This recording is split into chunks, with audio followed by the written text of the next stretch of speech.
Welcome to the Waterboy and Equipment Manager podcast. My name is Saif Basaria. I'm Kaiz. And with us, a big announcement comes. We have now joined forces with the Spotlight Sports Network. Our founder, CEO is with us here, Darion Hopkins. Welcome to the pod, man. Thank you for having me. I appreciate it. Spotlight Sports Network is very excited by having y'all on here. And we're excited, so I'm happy to be here and be on this podcast tonight. So before we get started with the pod, obviously, we listeners, Spotlight Sports Network is a new term to many of you. It was to Kaiz and I, and obviously Shaban and Asad, who are not with us here tonight. So Darion, give us a little background. What is Spotlight Sports Network? What do you guys do, obviously, besides the Waterboy and Equipment Manager podcast starting today? What else do you guys provide? What other content out there is there for the listeners to jump onto? Well, the Spotlight Sports Network is just a podcasting network that, we want to help other podcasters grow. We want them to grow their audience, grow their viewership, and, grow until, we all want to do this as a money-making career. But, it comes with work. It comes with hard work. It comes with everything that needs to come with it. But we have like the Fadeaway podcast, which is all basketball, Daily Dribble, a crew from all the way from Australia. They have a basketball show. We have the 7,200 Seconds podcast, Between the Lines, baseball, NFL. We bringing hockey back into it. So we have so many other different shows. And then we're debuting a show on Saturday with college hoops. So college basketball is definitely going to be another show that's getting added on. Of course, we have the morning show every Sunday, where we have, we do our weekly predictions of the NFL, and we do our conference championships and divisionals and do breakdowns and stuff like that. So we just like a more camaraderie of a sports podcasting community that we're just trying to bring together as one. Absolutely. And quickly, before we move on, plug the media. Where can they find you on Instagram, Twitter, Facebook, YouTube? So on Twitter and Instagram, you can find us at SL Sports Network, YouTube Spotlight Sports Network, Twitch Spotlight Sports Network. So you can find us on there. Same thing for all the podcast platforms like Amazon Music, Audible, iHeartRadio, Google Podcasts, anything of that nature. Spotify, Apple Podcasts, everything is Spotlight Sports Network. So for you, listener, like I said before, we're joining forces with Spotlight Sports Network starting this week. For you, listener, nothing really changes. You'll find us exactly where you're currently listening to us, whether that be Apple, Spotify, Google, so on and so forth. But for new people, we're here on the YouTube channel at Spotlight Sports Network as well. And of course, our socials at WBEM Pod, that's WebMPod on Instagram and on Twitter, and the Waterboy and Equipment Manager podcast on YouTube, as well as Spotlight Sports Network on YouTube. Yep. That's where you'll find us. So now that we've got all the formalities out the way, let's start talking about basketball. Before we hit record tonight, the All-Stars of the NBA All-Star game were announced, the East and the West.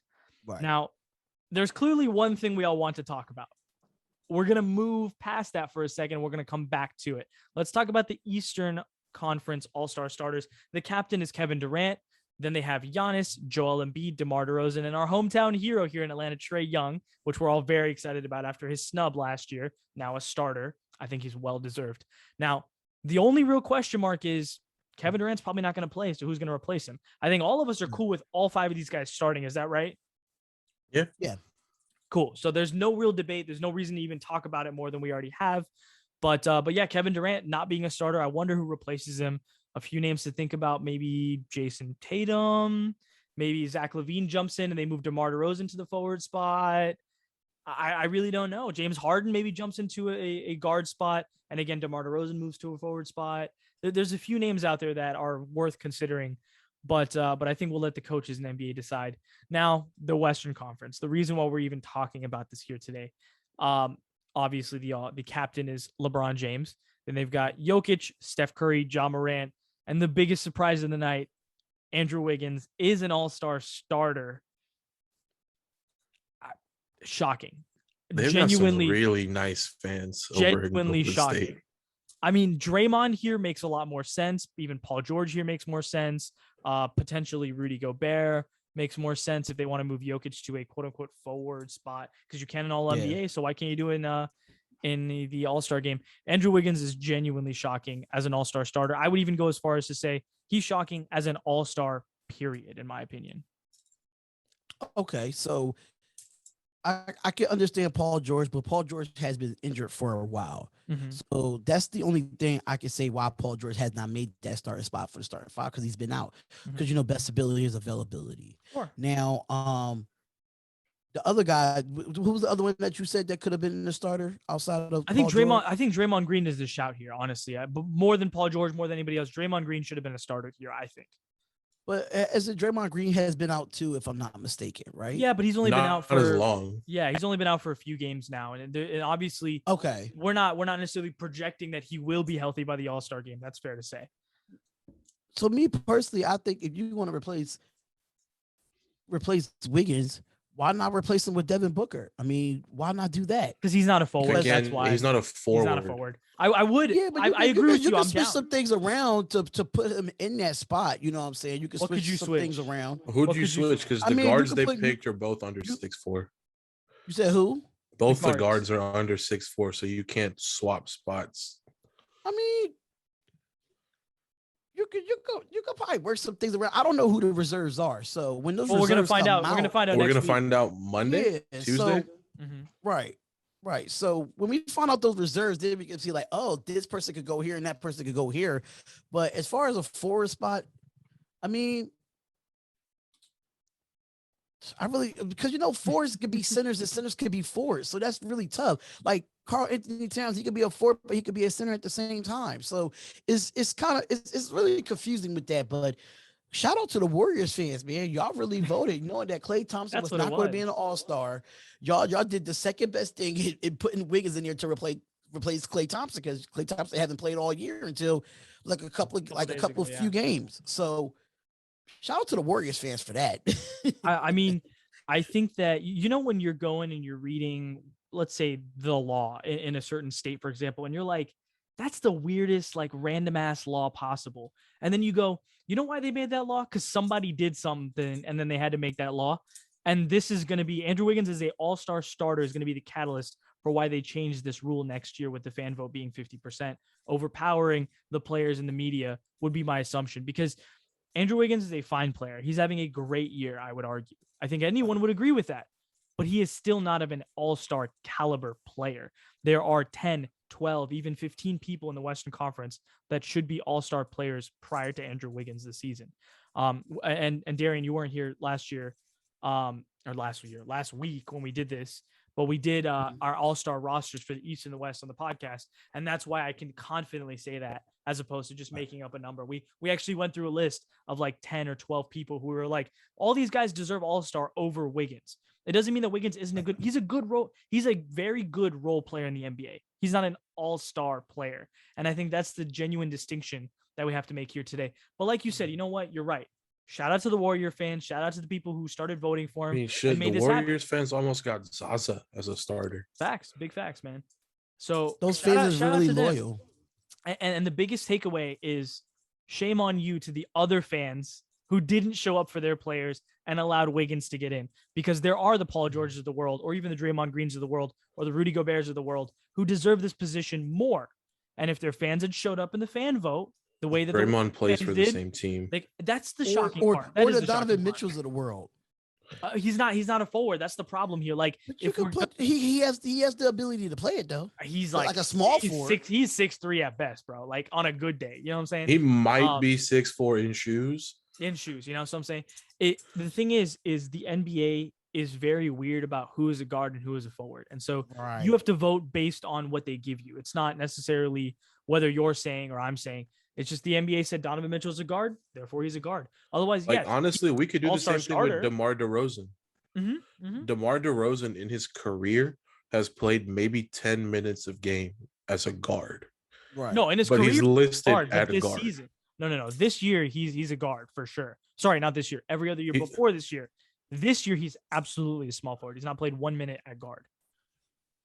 But but think about this, he's the small forward that plays guard. So we have this conversation like with the Michael Jordans of the world or the Kobe's of the world. Yeah, they play guard, but they can play forward as well. So you had that guard/forward thing. But then when you go to the All-Star game, they separate that. So it's kind of hard for fans to really pick what position they want to pick as well. So that could be another thing. And the weird thing is they went front court, back court this year. Yeah. Yeah, they got to switch it up. They just got to say, hey, who's the 5 best players in the East and the 5 best players in the West. And as long as you can put them on a court and it makes sense, run it. And it probably makes sense in just about every scenario, considering the Cavaliers are playing 3 dudes over 7 feet tall. Anything works now. Who cares? Anyway, listener, we've done the All-Star game. We're going to talk way more about it when we get closer to the game and the reserves come out and the coaches come out and the replacements come out. There's plenty to do with the All-Star game. Today, we're doing Trade Machine. This is our Trade Machine episode. It's the one that I personally am very excited about, that Kaiz grunts at because he knows that I love this episode very, very much. Maybe too much. It's not your love for the episode. It's your addiction to all these bullshit trade scenarios you come up with. Well, you were complaining yesterday about nothing happening. I have come up with some ridiculous shit here today. So I'm excited to talk to you guys about it. I can top it. Just a heads up for the listeners. Obviously, Darion, this is your first time meeting the listener. Listener, this is the first time you're meeting Darion. Darion, quickly give us a quick 2 seconds. Who is your NBA team? Which are the ones you follow? And then your personal favorite that, you die for. Well, basketball teams? Yes. Okay. Yes. I am a diehard Philadelphia 76ers fan. I'm not a fan of no other team. And I know that, listener, by the way. I just wanted you to know that for when I throw out these, like Kay said, bullshit trade scenarios. Darion actually has skin in the game here with the whole Simmons saga. Yeah, he has to deal with Ben Simmons a lot. Or actually not at all, because he's just not in the building. Better or for worse, up to you. But anyway, listener, Kaiz and I have come up with scenarios, most of which are about players that are at least talked about, right? We're not just bringing this out of nowhere. What? Yeah. Well, maybe Kaiz brought something out of nowhere. I don't know. We're going to find out here today. But listener, you know how much I love this Trade Machine episode. The reason why we're doing it now is today as we record it, January 27, probably by the time you're hearing it, January 28, 29, 30. Trade deadline's February 10. So we're, 2 weeks or so outside of the trade deadline. Things are probably going to pick up rather soon. If they're not already by the time you're listening to this episode or watching us on YouTube. So yeah, Kaiz, do you want to start off the fire pit that is the NBA Trade Machine, or would you like me to start today? You love this way too much for me to go first. Fair enough. All right, I'll throw out my first trade. And I think this one will be contingent on the health of Miles Turner, right? That's something that we're not completely sure about. There is kind of a timeline. Kaiz, you said 4 to 5 weeks is when they're going to come back. Is that right? It's 3 to 4, but it's already been about half that. Okay. So I'm not completely convinced, based on the injury Miles Turner has, that he is more likely to get traded now than he was 2 or 3 weeks ago. However, we do know that the Pacers want to move him, and therefore I'm just going to operate under that assumption. I'm going to send Miles Turner to the Charlotte Hornets, who are dying for a center, and a legitimately good one at that, by the way. And in return, the question mark is, what do the Pacers want to do? If they want to hit the rebuild, they want to start over, and they want to get some young assets, here's a really good opportunity to do so. Let's send them PJ Washington, James Bouknight, Ish Smith to make the money work for Miles Turner. Let's call it in right now. PJ Washington, James Bouknight, both young players in the NBA who PJ Washington has showed us legitimately a good basketball player. And James Bouknight, we haven't seen that much of because he's not in the rotation in Charlotte. 2 young players who will definitely get minutes up in Indiana and can help kind of restart their rebuild here. And then Ish Smith, like I said, just a guard to make the money work. He could potentially even be rerouted to another team if they really want to do so. For Miles Turner, call it in, ship him off. Let's get it done. Charlotte, you solidify your chance at the Eastern Conference playoff berth. And Indiana, you can hit the hard reset and get going on this rebuild here. Darion, give us your thoughts off the rip, because I know that you guys just recently talked about Miles Turner. I recently talked about Miles Turner, and I think Charlotte is a great spot. Mm-hmm. They already have a young basketball team. They do. I mean, they got a nice team as of right now. But if they want to get over the hump, and if you get a 100% healthy Miles Turner, then I think this team would definitely move up in the East. I think they could compete if you bring Miles Turner in. Definitely, he could help at the rim protector. He could definitely stretch the floor. He could be dominant down there too, especially on defensive rebounds and offensive rebounds. I like Miles Turner going to Charlotte, but on my fadeaway podcast, I thought it would make sense. I don't know what would the trade value be, but I could see him being a part of Minnesota Timberwolves, helping Cat down there, even though they don't really have an extra big man outside of Cat in Minnesota. But I think if you could put Cat at the 4, you know, he could play like a 4 and put Miles Turner at that 5. Then you have your 2 big men that could be dominant, and your guards like Anthony Edwards can do it as well. But right now, I think if you want to, you know, compete in the East, knowing that Minnesota is competing in the West, but I think right now, if you want to compete in the East and try to get to those Chicago Bulls, those Sixers, those Miami Heats of the world, you got to go get Miles Turner. Miles Turner got to go to Charlotte. So my 2 cents is that Miles Turner at 25 years old right now, like you said, does rather fit the timeline of Charlotte, which totally makes sense. I think Charlotte should do this deal regardless of Miles Turner's health or not, because it's not like he'll never be healthy again. He just might be healthy after the trade deadline. But I think it's absolutely worth getting this deal done. It does help them lock in a playoff berth. I do like the idea with Minnesota. I question their ability on defense because Cat at a 4 on offense, sick. On defense, I'm not so sure. But I don't hate it by chance. I just haven't put it together on the trade machine and see what they'll need to do. I have. To make it work. You have. And I couldn't make it work. Okay. All right, cool. That's what I wanted to know. I don't know what Indiana would want in return from that squad specifically. And I don't think Minnesota is willing to give up that many picks. Yeah, I think Minnesota is going to want to hold on to picks. If they had relative players that the Pacers wanted, maybe. But as of right now, I couldn't make a trade. Fair enough. So, yeah, that's my deal to Charlotte. Kaiz, what are your thoughts on Miles Turner and Charlotte for those players? So, Darion, I'm not sure if you know this, but on this show, their Kaiz is Charlotte Hornets. He's big time Charlotte. Yeah. Yeah, I made a prediction at the beginning of the year they'd be top 4. And they're kind of letting me down right now, but they're on the right track. Dude, I love this. I have Miles Turner going to Charlotte in so many different ways.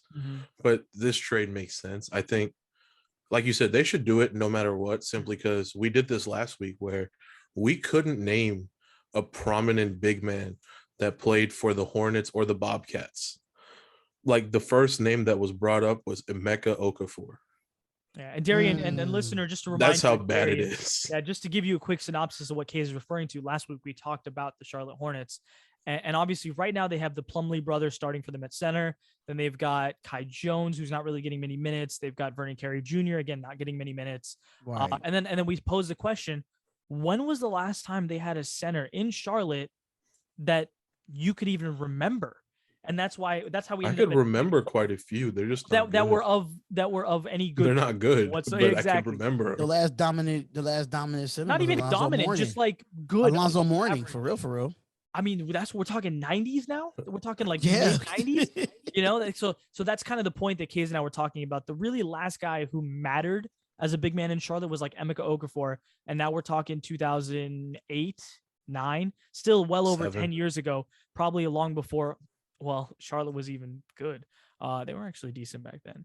But the point still stands. Miles Turner would be the best big man in Charlotte in the last 10 plus years, which is kind of a big deal. And that's why I think they should do the deal. I started off quite tame. It seems like you guys have given it the A+ pass, thumbs up. Listener, I hope you agree. If you're watching us on YouTube, I hope you agree. Kaiz, going to you for your first trade machine. Are you bringing the Thunder, or are you going to go tame as well? We'll go a little mid for the first one. Let's go mid. I have the Mavericks getting Corey Joseph and Jeremy Grant. And in return, they send the Pistons Trey Burke, Maxi Kleber, Moses Brown, Josh Green, and a first-round pick. That's a lot. That's the only way the money matches with what they're willing to trade. I think Detroit still says no. I don't think it's enough, actually. I'm going the What other if way. I add another first? 2 firsts is too many, but 1 first isn't enough. I thought Porzingis was on that type of trade block too. They talked about trade rumors with him. That'll come later. Oh, you are trading Porzingis. We're trading Porzingis too. I don't think there's any. We do everything here. I don't think he's getting traded at all. But we'll talk about that when we talk about that. Okay. Darion, first you talk to me about why that's too much, and then I'll talk about why I don't think it's enough. And then I think it's a lot that Dallas is giving up, because Trey Burke is, even though that you don't see him a lot, but then when he is on the floor, he's an energy type of guard. He reminds me of like TJ McConnell, and when he was with the Philadelphia 76ers, like he just give you that extra boost. He just give you that extra like. I would take TJ McConnell over Trey Burke right now. No, but I'm just saying like their style play, they just give you that extra, like that extra it fact, not really an it factor, but the extra oomph, like you got to sprinkle something on it to get them going. And I just feel like with Giving up Trey Burke, I'm not too sure about that. Sixers didn't really do nothing with him. He went to Dallas and he played well. Are we talking about I Trey just feel Burke like for Jeremy? Is that what we talking about? Jeremy Grant? That's the game that's the changer thing. here. I like You Jeremy think I care Grant. about Trey Burke when we talk about Jeremy Grant? I was getting to that. I was getting to that, man. Come on, man. But listen, Jeremy Grant is worthy of way more than all those players that Dallas is trying to give up for. That's why I threw in the first. I think that's still not enough. I think if Jeremy Grant was on a different team, he'll be an all-star right now. Let's just be realistic. I don't agree. I don't know about all that. I think he would be above average role player. Right? I think he'll be a reserve. I think he could be a reserve Maybe. if he was on a different team. I don't know, Chief. Look, I don't necessarily disagree that he would potentially be in the conversation for it. I don't think he'd actually ultimately get I just selected. think he's with a bad team. I think if you put him on a good team like a Dallas with Luka, I think you actually see his full potential. I think the one thing we forget is he was on a good team in Denver, and we learned when he's with really good players, he is an okay player. The reason why he's good in Detroit is because he's a good stats, bad team guy, right? He's putting up stats because who else is taking shots from him? A bunch of dudes that are 19, 20, and 21 years old. Obviously, Jeremy Grant gets the ball when he wants it. He gets to do whatever he wants in the system, which is totally fine. He's shown us, at least in the last year and a half, that he is better than the Denver version of what we saw. But he's also not this version of Detroit putting up 20 plus points per game. I don't believe him to be that player either. I do think, Kaiz, you're on the right track. Putting him in Dallas would be huge for Dallas. However, I don't necessarily think what we're really talking about. The real asset here is Josh Green, young player, 21 years old or so, and a first round pick. Those are the two real assets. Everything else here is basically a throw in to make the money work, which is totally fine. But if I'm Detroit, I think they can get more in order to get Jeremy Grant when it comes to assets. And I actually have a deal that we're going to talk about here in a second. Now, the question is this. Where is the draft pick at for that first round draft pick?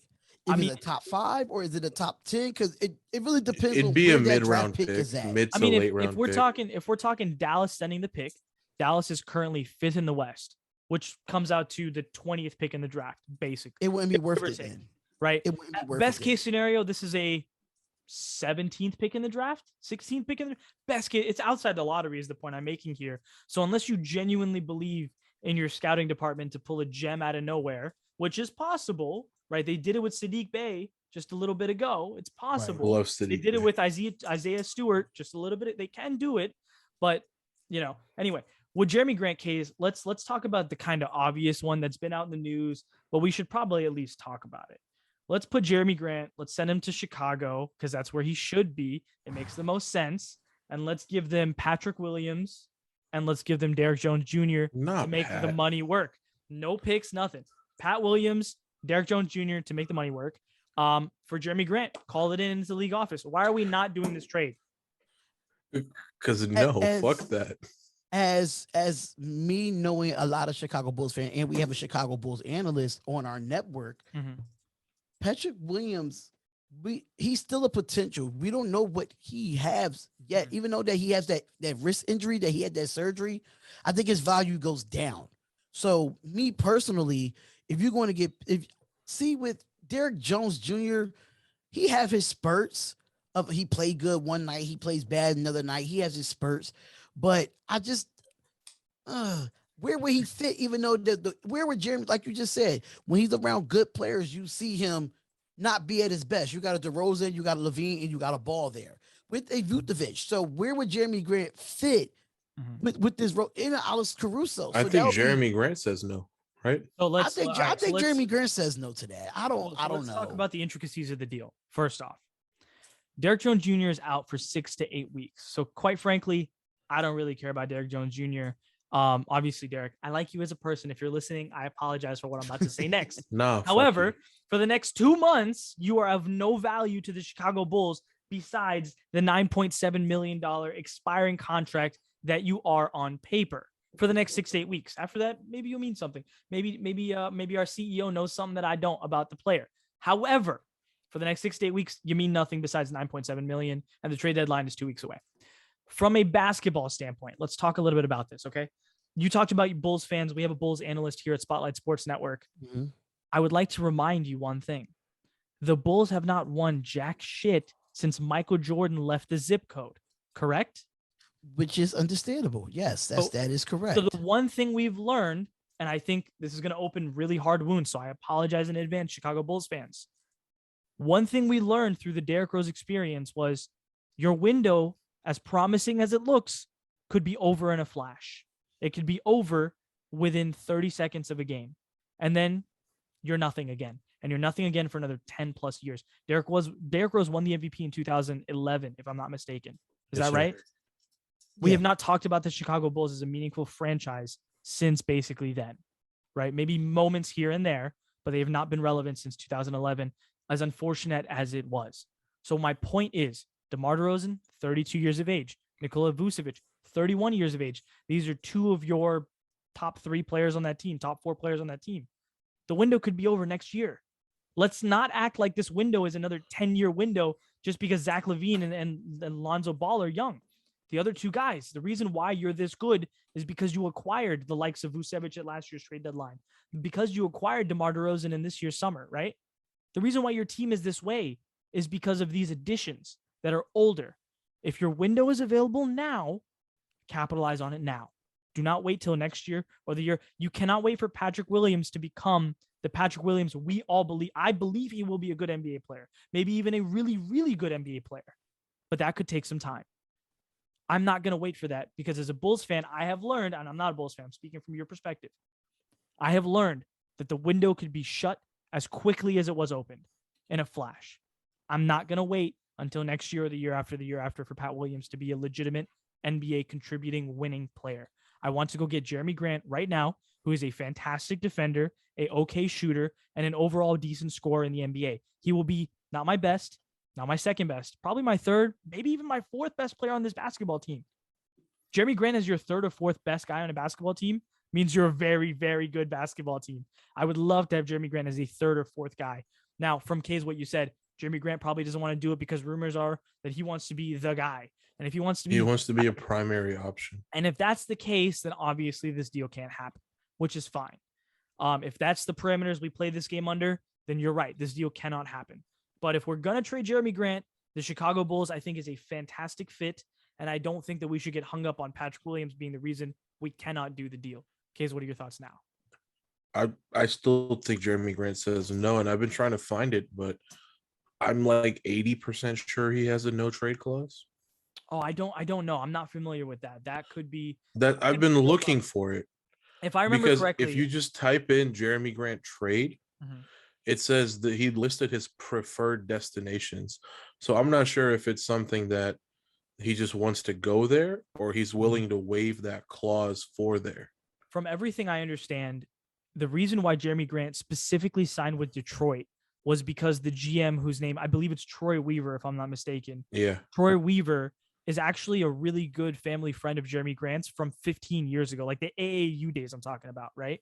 Mm-hmm. And so the reason why he doesn't have a no trade clause is because they're not going to trade him where he doesn't want to go anyway, because of the personal 15-year-old relationship he has with the general manager. So it might not be a literal no trade clause, but it might as well be, because they're not going to send him where he doesn't want to go. Does that make sense? Yeah. And I listened to this. That's my only hang up on the trade. And Zach Lowe was actually from ESPN, was the guy who talked about this relationship. So I'm getting it on, I heard it on good authority, and I likely believe it to be true. Darion, what are your thoughts on Jeremy Grant to Chicago and all the stuff we've just unpacked for you? Well, when it comes to Jeremy Grant to Chicago, I just don't know if it's a fit. I don't know if he fits that Billy Donovan, what Billy Donovan is trying to do over there. I understand the window is closer for the Chicago Bulls, but we understand why Derrick Rose won it in 2011. But if you look at their ownership, you look at them GMs that was there, they did nothing for the Chicago Bulls to win.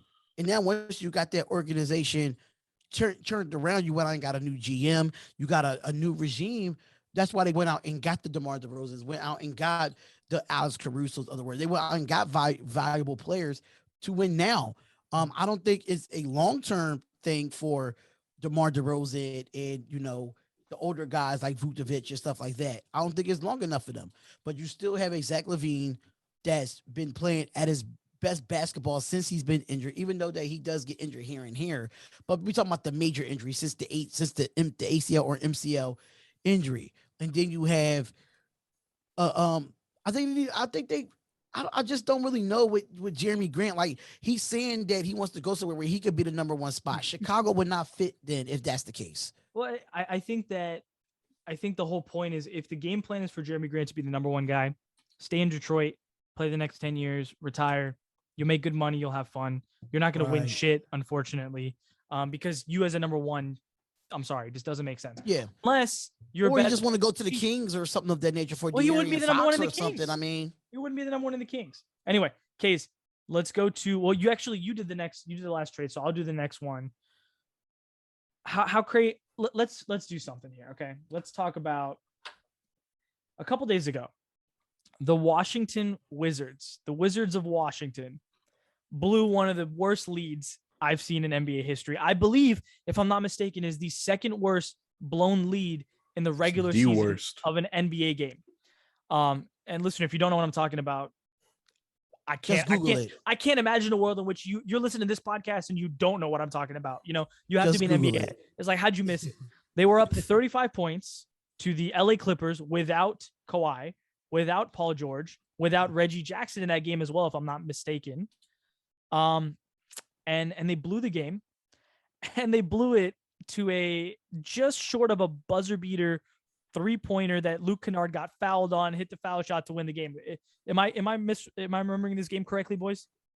That is correct. But not only that, the next day the NBA came out and said, "Oh, they didn't really foul Luke Kennard on the last play." Yes, the referee they pulled report. the Raiders. The referee pulled the Raiders report. in the wild card game. Great. So anyway, listener, the point was, after that game ended, Kaiz and I somehow found ourselves in a Twitter space hosted by Wizards fans. Oh my God. Basically ranting about the Washington Wizards. This Twitter space went on for 2.5 hours, after which Kaiz and I just left. Like, it was still going, and it was still going rather strong. At one point, there were like 7,000 people in this Twitter space. Darion, you'd be shocked. They bullied Bradley Beal's wife out of the Twitter space. She jumped in and they were like, "Get the fuck out of here! Get the fuck out of here!" It was bad. Bradley Beal's we wife. enjoyed ourselves, but and then, none of the stuff we heard we can say on this mic. No, it's very not appropriate at all, like in any way possible. Quinn Cook, Twitter obviously, no filter, man. Former Twitter NBA champion and Los Angeles Laker Quinn Cook, jumped into this Twitter space, and then they brought him on as a speaker, and they asked Quinn Cook, by the way, an NBA player or a caliber player, right, what his thoughts were on the Washington Wizards roster. And he said, actually, they have a pretty decent team. They just can't seem to put it together. And they told Quinn Cook to go fuck himself. I mean, it was not great. However, for Kaiz and I, very entertaining. It was a great 2 hours. Very entertaining. Just dying laughing.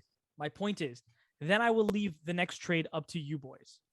Do the Wizards fix the team or blow it up? What do you guys? Which one would you prefer? I have a blow it up trade. You have a blow it up trade, so then I'll fix the team. Fair enough. All right. You can blow it up. I'll fix it. Sound good? Okay. Yeah. Okay. So I'm gonna go try to fix them. The biggest thing they need is another all-star caliber player. I think a lot of teams would benefit from it. Washington being one of them. And the other thing they kind of suffer from is they've got too many guys. They've got like 11, 12, 13 quality NBA players on this team, and all of them demand playing time. You can't do that. You can't do that on a winning basketball team. There's too many. Only one basketball to go around. Exactly. So let's reduce the roster size. Let's go make a deal, and let's go make this happen. Again, let's go back to Indiana, and let's call up Indiana and say, hey, you want to go backwards. You want to blow it up. You want to rebuild. So we will send you Thomas Bryant. Again, not for a blow it up reason, for the money. We need the contract here. It's $8.6 million. It's expiring deal. And then let's send you the young players, Ryu Hachimura, Danny Avdija, and Corey Kispert. Those are 3 top lottery picks in the last 3 or 4 years. All 3 of those players. Yeah, I know, Kaiz, you're a big fan of all of them. So Ryu Hachimura, Danny Avdija, Corey Kispert, and Thomas Bryant. And in return, the Washington Wizards will get Domantas Sabonis and Jeremy Lamb. 2 legitimately good players. Obviously, Sabonis being the big. I'm not mad at that. And that way we can put out a lineup that makes more sense over there in Washington. And Indiana gets 3 legitimately young, good quality NBA players who could turn into something. I actually like all 3 of those guys, and they will get more minutes and more opportunity in Indiana with significantly somehow less expectation in Indiana than Washington, even though both those franchises have been mid at best. Let's be honest. So Darian, what are your thoughts on the trade? Do you like the fit? Obviously for Washington and for Indiana, it's both teams have to agree to it. I think it's a win-win situation. I really do, because if you look, like you just said, it's too many good quality players on Washington, and it's just not working. So when you go over and bring us some Sabonis that could give you at least 17, 18, at least 20 a night and give you easily, double-digit boards, you could use that and utilize his quality of talent in Washington. I mean, DiMaggio, you get to keep him with a Montrezl Harrell. So that's just a great, it's still a great roster for both teams. I love it. I think this is the best trade that's in the time machine right now. I think it's the best one. Fair enough. All right, Kaiz, what are your thoughts on this deal, man? I like it. I had something similar, but I somehow deleted the screenshot. Fair enough. So I guess mine was somewhat boring in the sense that we've already agreed on it. So Kaiz, I fixed him. Now you blow it up. All right. So hear me out. Russell Westbrook's been a pain in my ass. Right? God, no. And the Wizards fans want Beal out. So here's what we do. Straight up, we'll give Washington back Russ, and we'll take Beal and KCP off their hands. Kaiz, what are you doing? No. Kaiz, what are you doing? No. Kaiz, anything and everything. Kaiz, come on, man. You just, we try to elevate the Washington Wizards because they have been trashed for years and years. I told you, no I'm gonna blow it up. Why? I feel like they're, if you can we Darian, let me be honest with you, bro. Darian, let's be honest with you. You don't know me that well. Yeah, Kaiz, you gonna learn Kaiz over the time, and Kaiz. I am the voice of chaos and destruction. Yeah, so that's my goal. Well, sometimes when Kaiz does things like this, listener, you're familiar. Darian, you're gonna become familiar. We just go, okay, cool. Let's move on. We're not going to talk about something that makes no fucking sense whatsoever. So I actually do have a Washington Wizards blow it up deal that makes a lot more sense. And Darian, you'll be happy. The Washington Wizards will send Bradley Beal, and they need a little bit more, so they'll send Aaron Holiday as well, because they need to get that extra little $3.9 million 1 year expiring deal.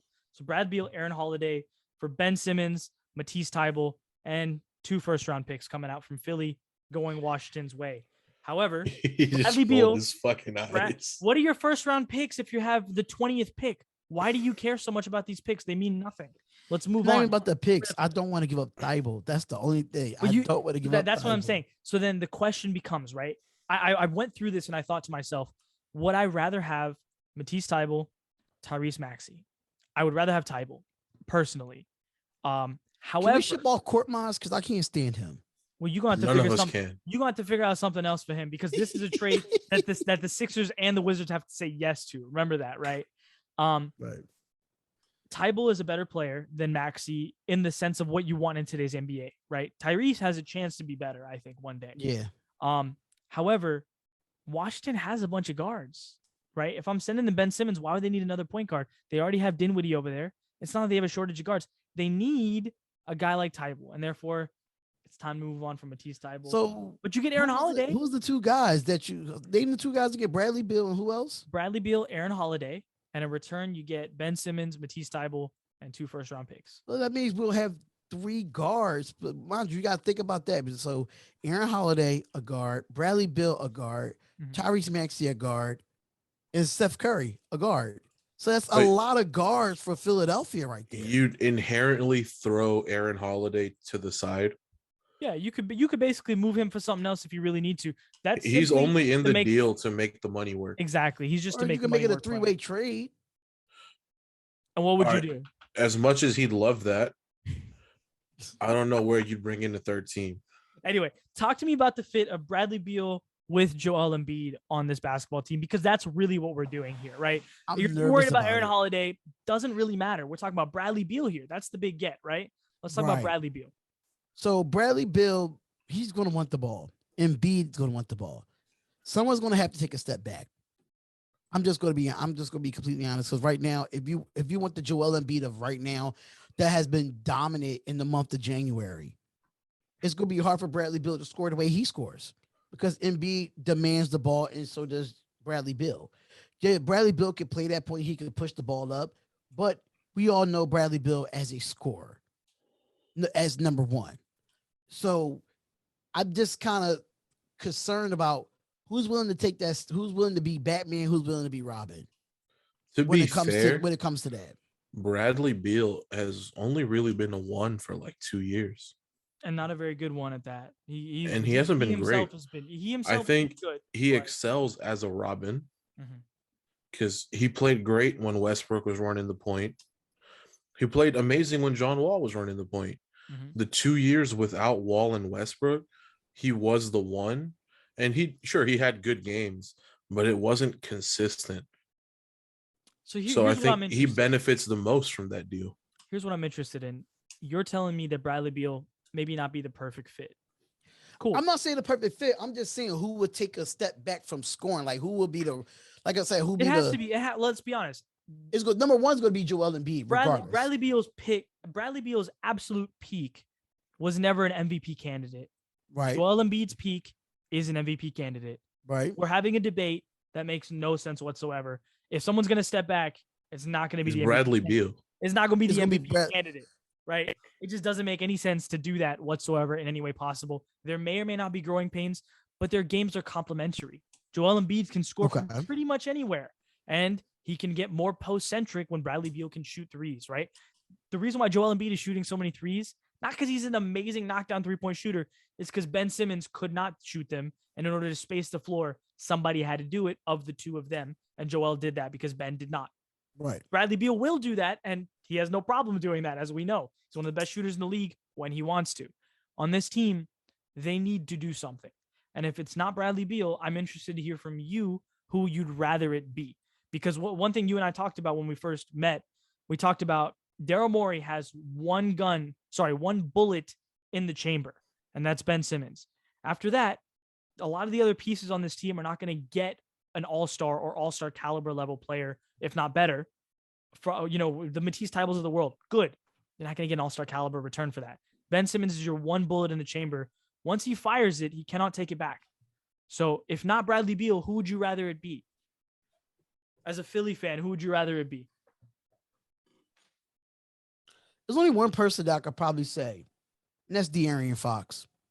So that's an interesting one. So funny That's enough. or at least a Buddy Hill. Tell me why you'd rather have De'Aaron Fox. I'm not saying I agree or disagree with you. I don't necessarily want to take a stance on this because I have a trade for this later. But why would you rather have De'Aaron Fox than Bradley Beal? What does one do that the other doesn't, or vice versa? I just feel like with De'Aaron Fox, I think he'll fit more. I think he's more lengthy. I think he's more athletic than Bradley Beal, in my personal opinion. He could do more than just shoot the basketball. I just think he just to get the recognition because he's with the Sacramento Kings. And I think if you put him on a team with a Joel Embiid with some pieces around him, I think, he could be a bit better. My problem with Bradley Beal is that when it gets to crunch time moments, or when it gets into, like I said, I don't like he said that he thinks that Bradley Beal could be the Rodman. I don't think so. Those 2 years, I think he got used to being the guy. And I think going to get Bradley Beal and being a 76er, being under Doc Rivers, he's not going to be the guy. He's going to have to take a step back. Those 30 points a game, that 28 points a game is going to decrease being with Joel Embiid. Now, De'Aaron Fox averaging 2022, 23, probably the most. He could be more of a Rodman than Bradley Beal could be, in my opinion, athletic wise. Okay, do you want to talk about De'Aaron and Bradley Beal, or would you rather? All right, so I want to jump in on the whole De'Aaron Fox thing. We have been teasing this De'Aaron Fox for Ben Simmons since the start of the season. We love De'Aaron Fox. Mm-hmm. And we do think it'd be a great trade. But as of about 2 weeks ago, Sacramento came out and said, we're just not trading De'Aaron Fox. You guys can go fuck yourselves. Yeah. And quite frankly, I think that's in response to the fact that Philly initially didn't want to do the deal. Whether they want to now or not, I don't know. But I think that if they would do De'Aaron Fox, by the way, the trade I have as a Sacramento trade, I have De'Aaron Fox and Buddy Hield for Ben Simmons and Danny Green. And that solves a lot of problems. Any day, I know that you would. I know that you would, because you like De'Aaron Fox. Daryl Morey Hield would be sick. I'm a little concerned. I don't think Daryl will. And I'm also not convinced how much Sacramento will. I'm just not sure if they view Ben Simmons enough to move both those guys. And I think that's what I struggle with most. I don't know, man. And for when it comes to the Bradley Beal, De'Aaron Fox thing, I guess we're just going to have to disagree here. I understand from a mentality standpoint, a player mentality standpoint, I agree that De'Aaron Fox is more likely to be willing to be a Robin than Bradley Beal would be. However, Bradley Beal is a better basketball player. Bradley Beal shoots a really good clip from 3-point. De'Aaron Fox has never shot above 32%. He's also never shot more than 5.5 attempts a game. This year, he's taking 4 attempts a game and shooting 24.8 Kobe percent. So not great is my point. De'Aaron Fox is not a 3-point basketball shooter. And unless you're going to rely on the likes of Seth Curry, who's a very good 3-point shooter, or Tobias Harris, or someone else on this basketball team who he can create for. But if he himself cannot shoot, that's not the same problem as Ben Simmons, but it's kind of similar in the sense that this guy can't shoot. I have to respect it more because at least he's going to take them. And I get your point that maybe he'll make more than 24% when he has got a Joel Embiid who's also attracting defenders in the basketball. It's possible. Just to throw a little thing in there before we move on. The only reason why I'll say De'Aaron Fox because De'Aaron Fox is not scared to go to the basket, unlike Ben Simmons is. That is very true. So he's very athletic going to the basket. He'll go up against any center in the league going to the basket. And one thing about Philly is a blue collar city that want toughness and grit. Mm-hmm. And I think De'Aaron Fox brings that toughness and grit in that to a blue collar city. I think it fits. I agree with that, though. I think that the fans would adore De'Aaron Fox. That I agree with completely. Kaiz, let's jump to your third trade? Fourth? I've lost count completely. This might be my fourth trade. It might be your fourth. I've only got one more after this, so I hope that you've got. So after this, I'm going to tap out because I've given you all I've got so far. All right. So we've talked about this whole Brandon Ingram. Will he stay? Will they move him? Oh, please. Let's do this. I might have found a way to move him. Let's do this. And I might have found a way to move him to a team that needs him. Move him to the team I want you to, please. The Cavs. Oh, no, I didn't. I mean, but tell me more. I'm interested. The Cavs are fun. I would love to make it happen. Let's hear how you've done it. I want to hear the construction. So the Cavs would get Brandon Ingram, and in return, they'd give up Colin Sexton, who's hurt. I get it. Dean Wade, Lauri Markkanen, and a first-round pick. Lauri Markkanen's contract, that is magnificent. That's the only way the numbers work. I don't think that the Pelicans will do it. I don't necessarily think they're that far off per se. Colin Sexton, decent young player, good scorer. Because look, I didn't know if they pay him, and then his injury was kind of a fuck for him, pretty much. I think it's an ACL. Am I mistaken? Or torn ACL. Is it ACL? It's ACL. I thought it was a meniscus, if I'm not mistaken. I can double check. Been the Holy Trinity. I can double check while y'all talk about it. It's no problem. The Holy Trinity is ACL, MCL, meniscus. By the way, Darion. Okay.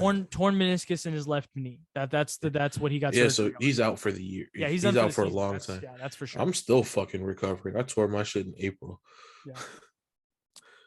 Yeah. Okay, so here's my 2 cents. I think that moving Brandon Ingram, if the boss, Zion Williamson, is okay with it, you got to do. I'm not convinced this will be enough. I think Brandon Ingram is worth a little bit more. I actually don't mind Lauri Markkanen's contract. I think it's okay. It's $4.90 if I'm not mistaken, which is not terrible. It's not great, but it's not. We're not talking about a negative asset. He's clearly been better than what we thought he would be this NBA season so far. And so I'll give credit where credit is due. He's been better. And I think that maybe he's not worth his contract, but he's not worth a lot worse or a lot less than his contract either. He's not worth, minimum or $5 or $7 million. He's worth more than that. So I like Lauri Markkanen. Colin Sexton, let's assume he comes back healthy next year, mid next year. Again, good player. I'm not convinced that they're collectively better than Brandon Ingram, though. Brandon Ingram, we're talking about a borderline all-star guy, a guy who was an all-star year before last year. He was an all-star recently is kind of the point I'm making here. I mean, for Cleveland, this is a no-brainer. You drive Lauri Markkanen and Colin Sexton to New Orleans if you have to. You could charter your own flight if you got to. This is a knockout deal for Cleveland in every sense of the word. But for New Orleans, I'm not completely convinced that this will get the deal done. Jerry, do you have any other input here? I just think it's you putting a bunch of players together for a guy has won most improved player after getting traded from the Lakers, and he's turned into one of the best players in New Orleans. We all thought that Zion was going to be the guy, but no, Brandon But Ingram is really he the guy. can't play with Zion. So Or assuming Zion, the or Messiah doesn't want him, Why can't he play with Zion? it makes not? no sense why. But I think it's because they're both ball heavy, right? I don't even think it's that. I just think I have so many issues with Zion at this point. So I mean, I would have a whole to be fair, paragraph. we don't have I enough of a sample I size. have a whole paragraph about Zion. If Zion can stop eating the New Orleans dirty rice and get on his diet, he maybe could be the guy that he was at Duke. We talked- Until Dude, then, Darion, they sent him to Portland so he'd stop eating. We talked about okay. we talked about it's a problem when an NBA player, Shaban is on this podcast often, Darion. You'll meet him at some point in the near future. Big time Mavs fan. We talked to him a lot about Luka, and Zion suffers from not the same problem, but a similar problem. If my personal diet looks a lot like Luka's or Zion's, that's a problem. That's a real problem because I am not an NBA player. I am not at the peak of my powers like those guys are. Our diets should not meet. Now, Kaiz, the other team I wanted to talk about, Brandon Ingram. I literally just put this trade together, so I don't know how much I love it, but it does work. So let's talk about it. Here's where Brandon Ingram should go instead of Cleveland. Let's send him to the Memphis Grizzlies, baby. That is a basketball team that would be sick. And here's the deal. What are they giving up? They got to give up Dylan Brooks. Fuck him. Who cares, right? They've got Desmond Bain now. Yeah, I said Brooks, fuck him. Yeah, Dylan Brooks, the DeAnthony Melton, Zaire Williams. Is it Zaire Williams? I believe his name is Zaire Williams. Yeah. Yeah, Zaire Williams. And John Conchar, who's been actually pretty good in limited minutes. Conchar. Yeah. And then you He's throw been great. and then you got to throw in at least one first round pick. Let's say it's top 3 protected. It likely won't matter the protection. The Grizzlies are going to make the playoffs this year. They're not going to have a top 3 pick, so it doesn't matter. But we'll throw in one draft pick on top of that, a first round pick, top 3 protected from this NBA season, let's say, or this upcoming draft for Brandon Ingram. Now you get 3 good young players. Dylan Brooks, another good, relatively young, not super young, but relatively young player, another first round pick. This is a potential package that makes a little bit more sense from we've got a bunch of guys, we can evaluate them, and then we can redeal them if we need to.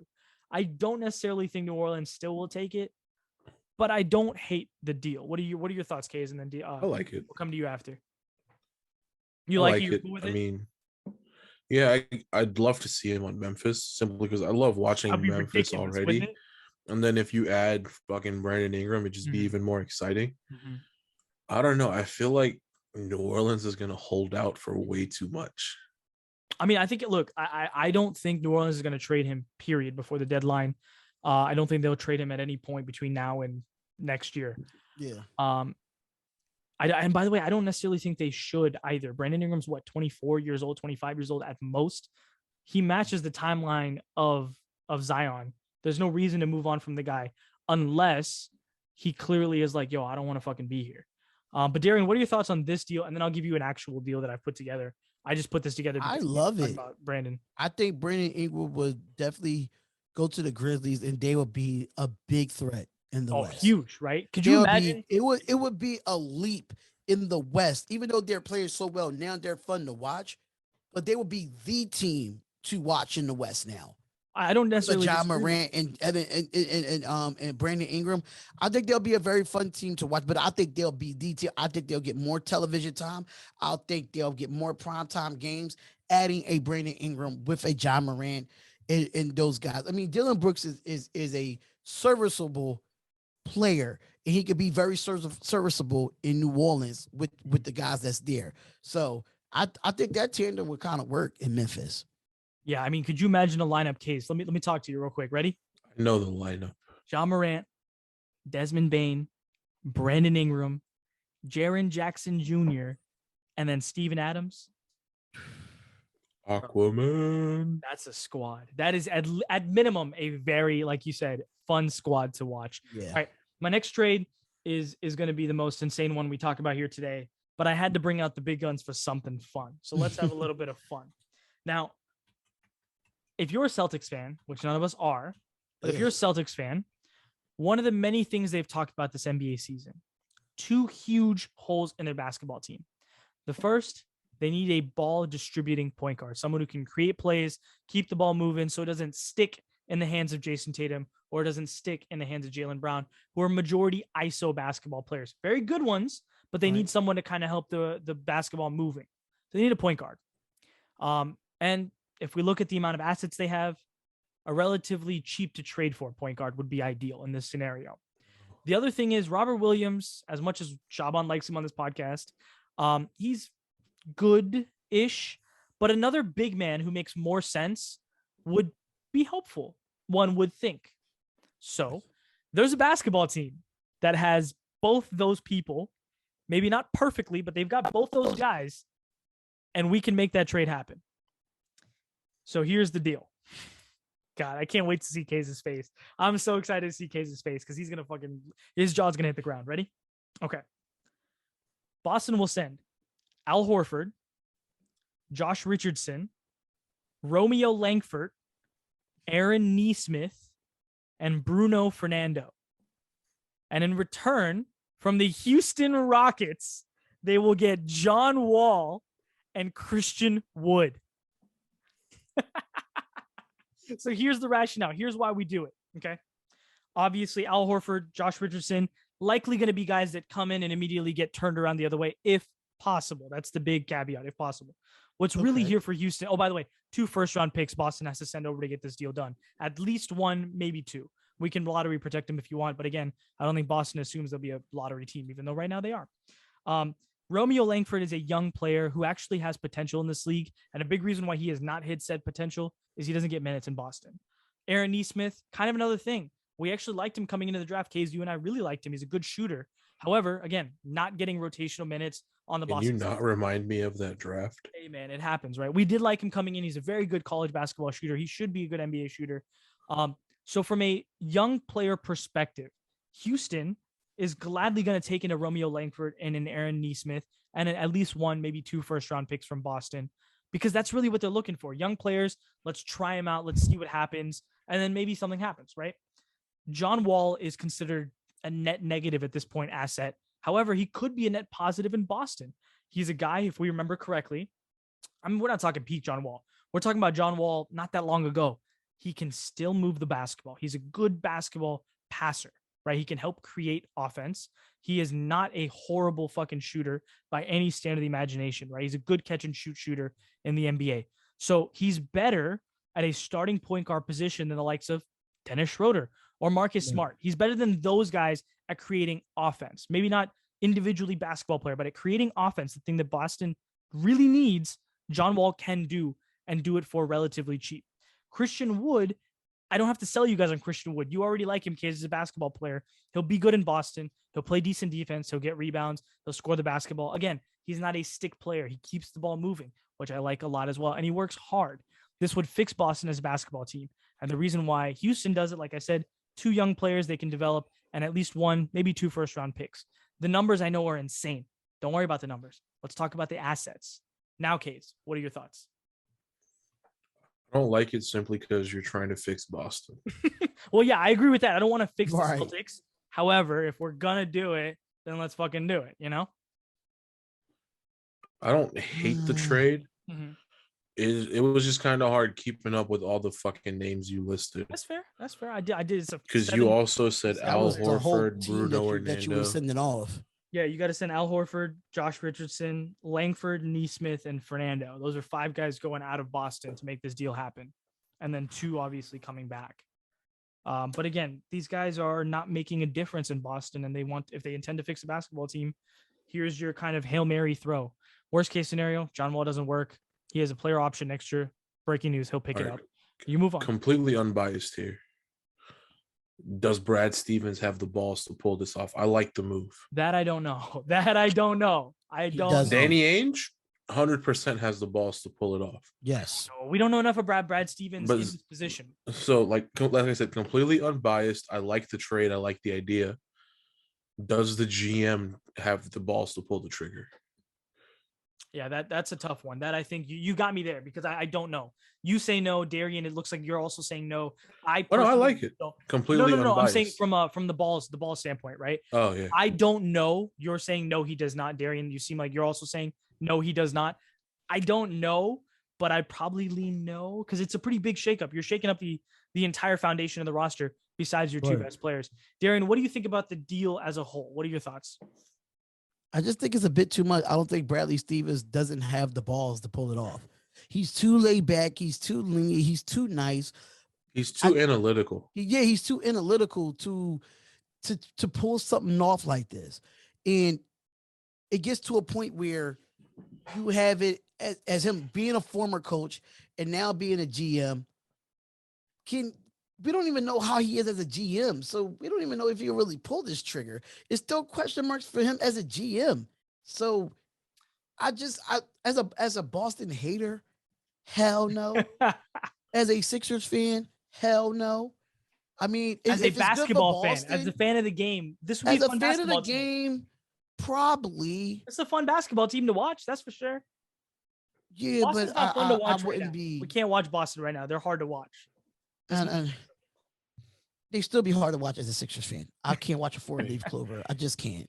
Fair enough. Listener, you listener on YouTube or Twitter or wherever you're at, let me know if I'm insane for this deal. Balls aside from Brad Stevens, basketball wise, does this make sense? Am I just shooting for the moon and hoping for the best? Maybe.